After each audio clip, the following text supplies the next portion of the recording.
প্রবাসীদের জন্য বীর নামে আর্থিক সেবা প্ল্যাটফর্মের নতুন স্কিম চালু করলো বাংলাদেশ ফাইন্যান্স। এই প্ল্যাটফর্মের মাধ্যমে প্রবাসী গ্রাহকরা পাবেন বিশেষ সঞ্চয় ও বিনিয়োগ সুবিধা, যা কনভেনশনাল ও শরিয়া ভিত্তিক উভয় মডেলে গ্রহণ করা যাবে।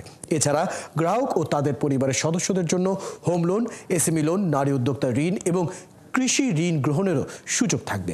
বুধবার ইকোনমিক রিপোর্টার্স ফোরাম কার্যালয়ে এক সংবাদ সম্মেলনে এসব তথ্য জানানো হয়। অনুষ্ঠানে বাংলাদেশ ফাইন্যান্সের ব্যবস্থাপনা পরিচালক ও সিইও জনাব মোহাম্মদ কায়সার হামিদ এবং প্রতিষ্ঠানের অন্যান্য ঊর্ধ্বতন কর্মকর্তারা উপস্থিত ছিলেন।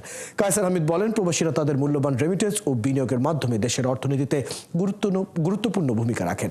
বাংলাদেশ ফাইন্যান্স বীর হলো তাদের এই অবদানের প্রতি সম্মান ও কৃতজ্ঞতা প্রকাশ, যা প্রবাসীদের প্রয়োজন অনুযায়ী বিশেষায়িত আর্থিক সেবা প্রদান করবে।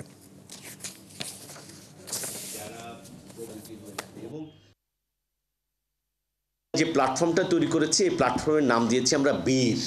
বীর কেন দিয়েছি? আসলে যুদ্ধ তো অনেকেই করে, আমরা সবাই যোদ্ধা, কিন্তু তো যারা রেমিটেন্স যোদ্ধা এত কষ্ট করে দেশের বাইরে গেছে, এটাই আমরা মনে করি যে তাকে একটা ফিল দেয়া যে সে বীর।